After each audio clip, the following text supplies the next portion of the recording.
Avoid the same mistakes in collecting watches by learning from my costly mistakes. Let's hop into it.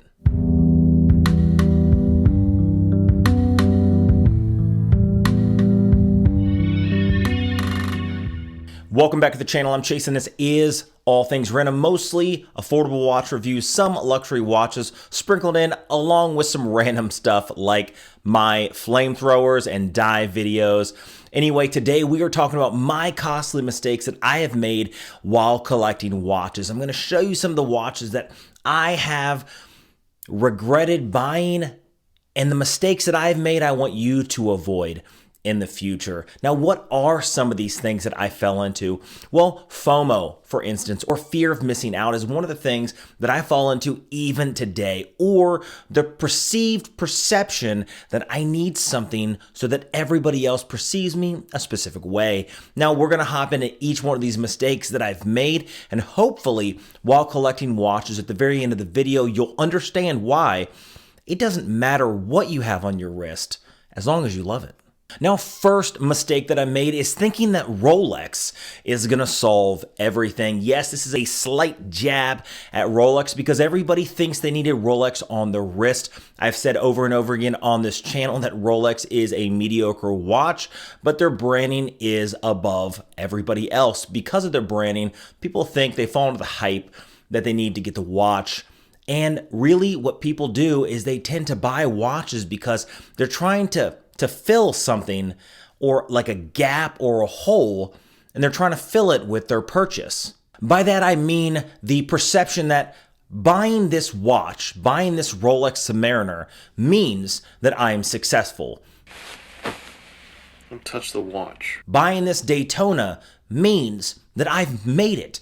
Buying this Oyster Perpetual will show everybody that I have money. This is an insecurity that you have that you're trying to fill because you want everybody else to perceive that you're something that you're not. Even if you have millions and millions of dollars, trust me, when it comes to perception of other people, they look at more than just your wrist. What you need to buy is the things that you love, not what you think other people want. I fell into this trap a little bit when it came to the next mistake, but when it came to the Rolex to me growing up was a symbol that it's marked a massive achievement in my life. So when I came back from a deployment from Baghdad, I bought my Rolex Kermit, and I will never get rid of it. Not because it means something to me because it's a Rolex. One, because it means something to me because it marked a massive occasion in my life, because I returned safely from a dangerous deployment. But not just that, but I could never afford to buy another one, to be honest. But really, it's the marking that special occasion. And that's what Rolex used to be. It's not anymore. Now people think it is a status of wealth, and it's not. Trust me, there's other things out there. Buy what you love instead. Now, the next mistake is buying a watch because you need approval from other people. This kind of ties in with number one, fill in the gap, trying to feel successful. And number two is buying a watch because you want other people to perceive you a specific way. Now, this is a little more in depth in this mistake. Number two is buying a watch because of what other people want. Now, it's very easy to fall into, especially in watch collecting and social media and YouTube and all this other stuff, where you start seeing these people wearing these really expensive watches. I'll give you an example. I'm not going to say Rolex, but we'll say Tudor, because I bought a Tudor and I hated the Tudor. We'll talk about that in a few minutes. But I bought a Tudor because everybody was talking up the Tudor Black Bay so much that I was like, yeah, I'm going to hop right on that. Everybody loves it. It must be a great watch. And then I started talking to other people in my watch community. They were like, yeah, Tudor's great. Tudor this, Tudor that, Tudor this. And because I wanted other people to be like, oh, you bought a Tudor. That's great. You're like an Omega fanboy except Tudor, right? You know, you start doing things to impress other people. I guess that's what I'm trying to say. Doing things to impress other people. You should never do anything to impress anybody, because the only thing that's going to happen is you're going to end up broke. And what ends up happening when you buy these watches is you will tend to, and this is going to be the next mistake, spend too much money that you don't have, and then you're going to end up paying a lot more for a watch that you don't love. Now, the next one is going to be buying a watch on credit or through a credit card. Mostly through a credit card or store credit. Never buy any jewelry to include a watch on store credit or a credit card. Look, the lowest interest rate credit cards out there are anywhere from 15 to 30%. 30% on the high end, right? 15% on the low end. Even if you have a credit card that's 10%, which is very, very hard to believe. Is it really worth buying an $8,000 watch with a 10% interest rate? It's not. Then if you buy it on store credit, the interest rate's going to be 20, 25%.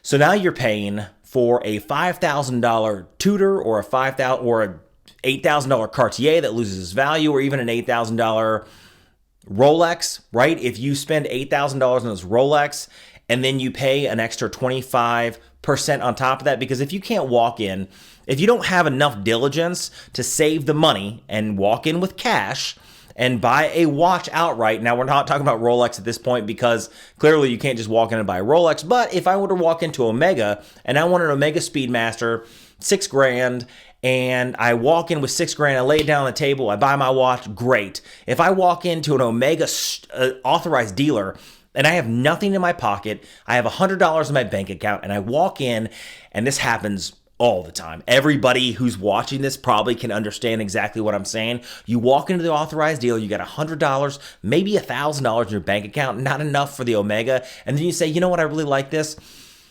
Can I apply for store credit? And they're like, of course you can apply for store credit. Why wouldn't we offer store credit to you? Sir, your credit score is 756 or 812. It doesn't even matter. It doesn't matter what your credit score is. It doesn't matter.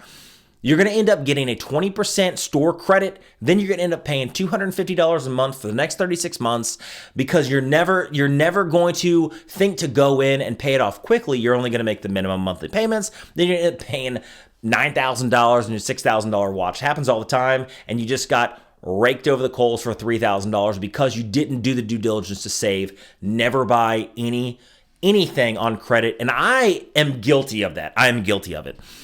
My first luxury watch was and I've talked about this on the channel, was a Movado museum dial, black ceramic, full ceramic. And I thought that thing was just the coolest thing in the world. Now, I would never buy a Movado. I never say never, but I would never buy that Movado. That was a $2,000 watch that I bought on credit. I think I ended up spending like $3,100 on that watch after everything was said and done. And that just today makes me sick to my stomach. It makes me want to throw up that it's spent over $3,000 on a Movado that sold for $2,000, but the interest rate cranked it up to $3,000. Not worth $2,000, maybe worth $800 when everything's said and done, except I spent a lot of money on it and learned from my mistake. Never buy a watch or jewelry on credit. I can tell you that just Google or look up other YouTube videos when it comes to jewelry prices. It's all marked up 300 to 400%.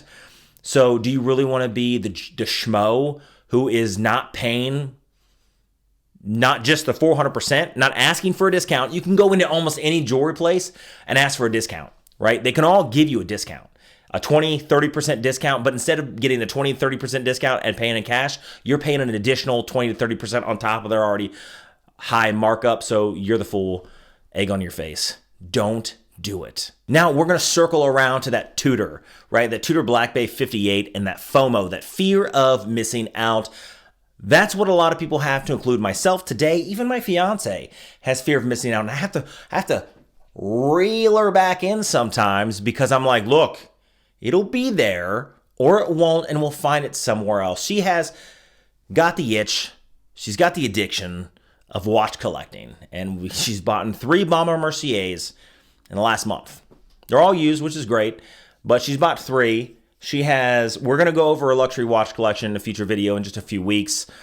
But she's bought, let's see, she has a Cartier Tank Solo. She has 3 Bomber Merciers. She has a Movado. She bought herself a Movado. The Movado was the first luxury watch she bought herself. Really proud of her that she decided to kind of step into that. But my mistake was I allowed her to step into the pond of watch collecting, because now we're going to end up broke with a bunch of watches and no money.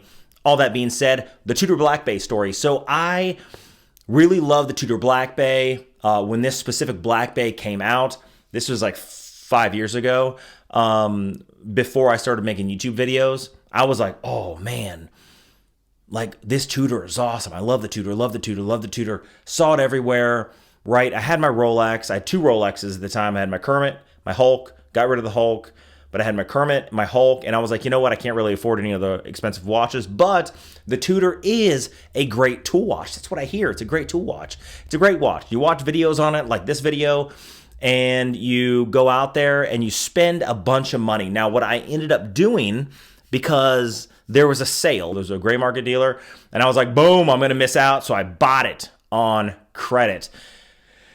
And then I got the watch in, and I had it for about 30 days, 45 days, and I wore it every single day, and I looked down at my wrist, and I was like, oh man, this is a shitty moon swatch. And I looked down, and I was like, oh man, I love this. I love this Tudor so much. And then day 46 came around, and I was like, this is a piece of junk. I don't like this at all. It doesn't fit my wrist at all. It's too tall. It's thick. I never realized how thick it was until it was like 15 or 16 millimeters thick. The thing was thick. Right? I don't mean thick. I mean like thick. So because of that, I couldn't wear it every day. It just felt like a brick on my wrist, and I hated it. And I put it in my watch box, and I never wore it. And I wore it once every now and again. And I was like, man, I just don't like the way the clasp feels. I don't like the way it sits on my wrist. It feels huge. It feels like an Invicta. And I ended up selling it. And I sold it for less than what I paid for it, because Tudor is not a brand that retains its value like other brands. So it's not like a used car where you drive it off the lot and it's suddenly worth 40% less. It's like a used car that drives at the lot and it's worth 10% less. So I lost money, and it was still on credit. So even when I took that money and paid down the credit, I still owed more money, and I was still paying interest on that. Don't do it.